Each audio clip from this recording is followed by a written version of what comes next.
Hey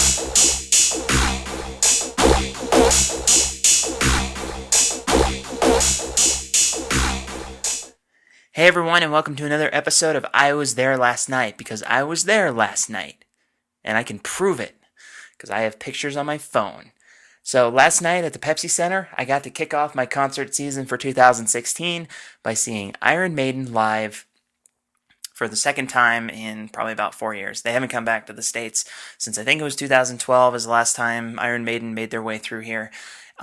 So to be able to see them, especially in support of their new album, which I have done a Spin Cycle review, so you should check out that review of the album first.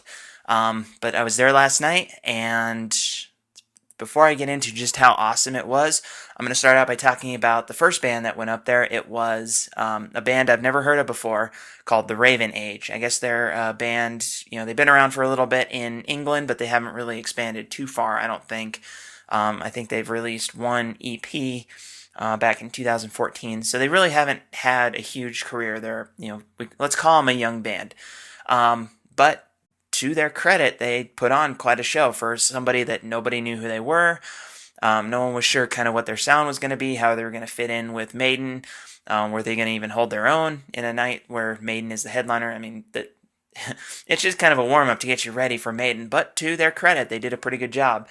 The only song that I can remember, even the name that they had said, the sound on their microphone was a little bit off, so I couldn't understand what he was saying a lot of the times. And I was pretty close. I was about 10 rows back from the stage, so it wasn't like I was way in the back.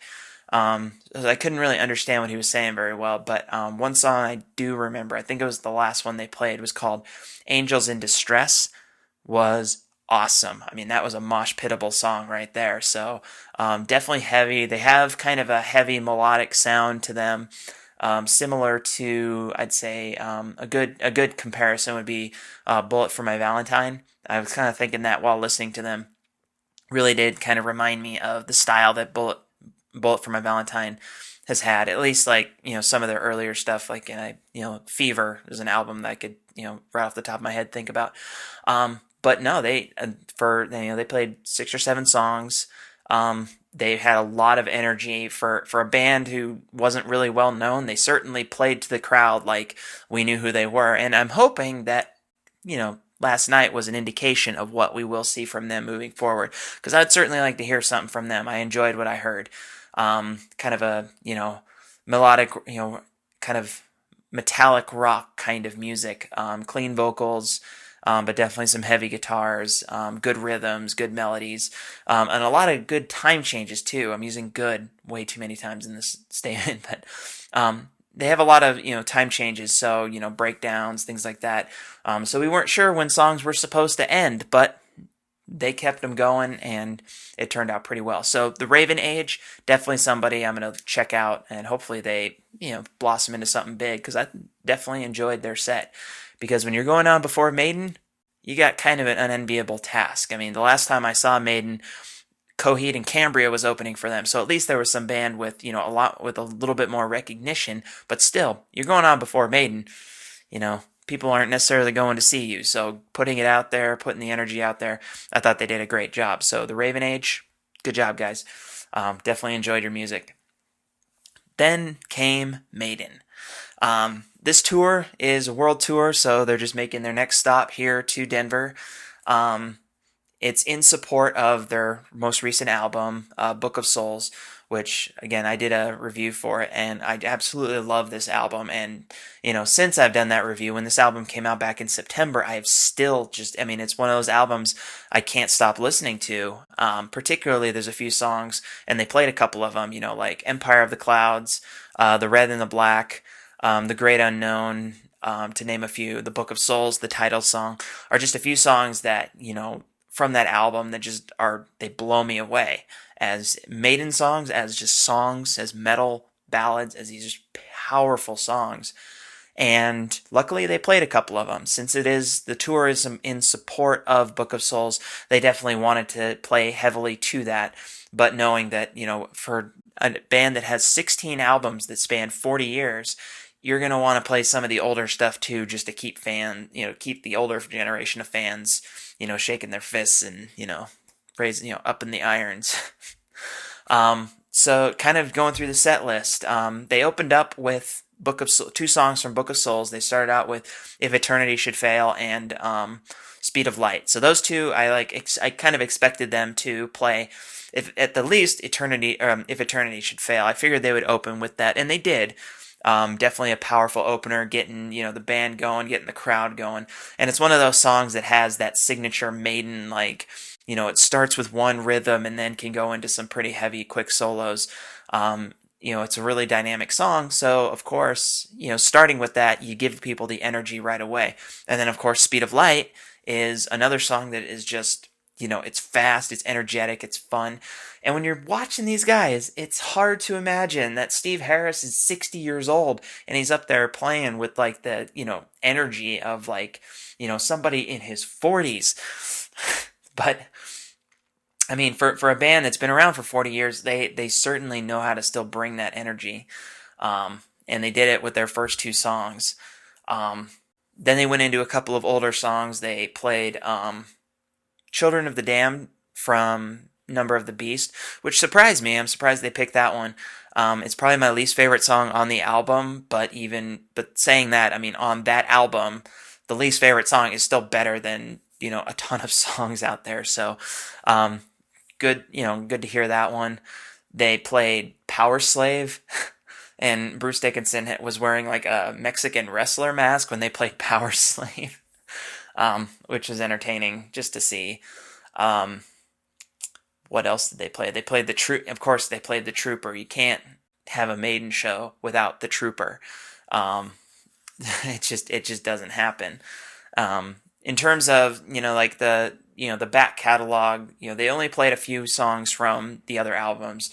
Like "Hallowed Be Thy Name." They played that. They played Iron Maiden. They didn't play anything from Seventh Son, which I was a little disappointed with. But the fact that the last time I saw them, they played heavily from Seventh Son, I was not as it wasn't too disappointed, because then it's like I've seen them play, "Seventh Son of a Seventh Son" and "The Clairvoyant" and "Moonchild." Because I've seen them play it, I wasn't too disappointed, but it's still like that's one of my favorite Maiden albums, so it's kind of disappointing when I don't get to hear it. But when you do hear stuff like "The Trooper," "Hallowed Be Thy Name," which is one of not only my favorite Maiden songs, but one of my favorite songs, period, hearing that, obviously, just it's that power. They closed the show playing "Wasted Years." What else did they play? They played "Blood Brothers." That was a really powerful song when they played Blood Brothers, because they really were like, I mean, it was kind of one of those, you know, preaching to, kind of like politicizing a little bit and preaching a little bit, but at the same time, it's a message I think people need to hear. And it's good to remind us that, even though, and I have a podcast on my Paved with Good Intentions, if you watch it, about why music brings people together in such a powerful way. And Bruce just absolutely, reiterated what, the kind of thing that I said. And that's what Blood Brothers really like brought it together, is that, we're a family. We're all here for the same purpose. We're all here to listen to good music, enjoy it. For some people, that means drinking, smoking weed. But the music is what brings all these people together, regardless of their religion, their gender, their race, any of that stuff. The music is what brings them together. And so that was a really powerful message, I thought, that they did for that. They also played "Number of the Beast." Can't go too far without playing "Number of the Beast." "Fear of the Dark," another one of those, classic songs. I think that pretty much covers the back catalog. Everything else was played from Book of Souls. "Tears of a Clown," they definitely, explained where that song came from. He said it was inspired by, the death of Robin Williams, and the sort of mystery surrounding that. Which, you understand that, especially when a comedian is suffering from such heavy depression, you can understand that, it inspires people to really evaluate that sort of, the mindset of somebody who's going through that. They played "Book of Souls." They did a great job with that one. "Death or Glory," that was a good one. Probably one of my lesser favorite songs from that album. Certainly not one of my favorites. But it's an energetic, it's a fun song. So that's another one that can really get the crowd going. So that was their set list minus one song, and this is the one song that I would say is the best song from the evening, the best performance, the best song, performance, all of that from the evening would have been their rendition of The Red and the Black from the Book of Souls. The way the Book of Souls was released is it's a 2-disc album. It has, the first disc, which, goes through all the songs up until Book of Souls, and then the second album ends on Empire of the Clouds. The Red and the Black, so on the second disc, Empire of the Clouds really is the signature song. On the first album, on the first disc, I would say Red and the Black is the signature song. It's a 13-minute song, but it's also just such a powerful, dynamic song that, it's like this is one that they were really, really wanted to put together. And when they performed it, oh my God. It's the kind of song that reminds you why Iron Maiden is so beloved and so good even after 40 years. It's not just playing. I mean, there's a difference between playing the old catalog that people know and people love and, playing the new stuff that after 40 years, they're still producing new material that is as good, if not even better than some of the stuff they were producing back in the 80s, back in their golden age of Iron Maiden, because The Red and the Black is one of those songs that showcases the talents of everyone in the band, and it showcases it so beautifully. And when you see it performed live, it was mind-blowing. Like seeing each of the guitarists, take their solos, Steve Harris doing his, bass, his exceptional bass playing. You can't see Nico back there, but you know that you can hear the drum beats, you can hear that, fantastic, rhythm that the song has. And then Adrian, Dave and Janik just, shredding their guitars and doing, trading off on the solos. And you hear it in the song, and when you see it live, it's so amazing just how awesome they work together. How as a band, it's just like, I'm going to play my solo, and then, Adrian's going to play it, hand it off to Janik. Janik's going to play, and then hand it off to Dave. Dave's going to play, and hand it back to... And it's just that progression. And when you see it live, it's just so powerful. Like, it's like... Oh. It's mind-blowing. And it's one of the reasons why, normally I kind of go by the PCU rule, where you don't wear the shirt of the band you're going to see. This is one of those exceptions, I believe, and when you go to a Maiden show, it's pretty clear it's the exception because most of the people there are wearing Maiden shirts, and there's a reason for that. It's respect for who this band is and everything that they've done as a band, and it's just... It's so wonderful that they continue to bring that to us. And, there was that fear when we found out Bruce Dickinson had cancer that we may never get another album or get to see them live again. But, last night Bruce is like, we will be back. This is not the last time you will see us.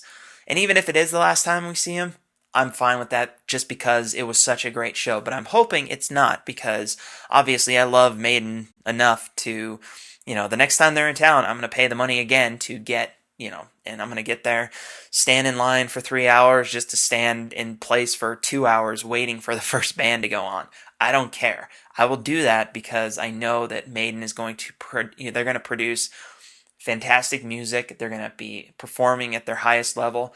The show itself is always going to be impressive, and that's the other great thing about Maiden is it's not just them up there, running around, playing it. There's also the show. I mean, they have, the changing backdrops. They've got, Eddie showed up. They had a new Eddie, kind of, inspired by the Book of Souls, doing some very weird, like, tomahawk type of thing. I'm not sure what he was doing, but they had their blow up, Eddie, giant, number of the beast, fight. I mean, the show is as much a part of who Iron Maiden is as the music, but at the same time, the show does not outshine the music. And once again, the music spoke for itself, and, especially through songs like The Red and the Black, Hallowed Be Thy Name. Book of Souls also is a really good example of, just how awesome they are as a band. Not to mention the shorter songs, which just have that energy, like Iron Maiden. Who doesn't love hearing that song? Or The Trooper. Of course, I mean, The Trooper might be the most overplayed Maiden song, but there's a reason for that, because it is just on point. So, I was absolutely blown away by the show. And I'm not a fan of big venue shows. I've kind of made that clear. I don't really like going to the big venues because it's less personal. I mean, it's just, going to the smaller venues, you're right there. Even though I was 10 rows back, it still is like you're a speck in, this giant chasm kind of thing. Whereas smaller venues, it feels a lot closer, a lot more personal, a lot more like you're right there with the band. But for somebody like Maiden, the show is the bigger the better. And the Pepsi Center was packed. It was packed to see this show. And I'm sure I'm not the only one who walked out of there just mind blown, face just like melted by the metal and just so absolutely happy with the performance that they put out last night. So, Iron Maiden at the Pepsi Center featuring Raven Age. Absolutely amazing show. And I can't wait to see them again because as long as he, keeps his promise, we will see Iron Maiden again. Because they are an absolutely amazing band. Live, music, otherwise, doesn't matter. Iron Maiden, one of the absolute greatest, and I was so privileged to be able to see them last night at the Pepsi Center. So that's all for this episode of I Was There Last Night, because I was there last night. So see you next time.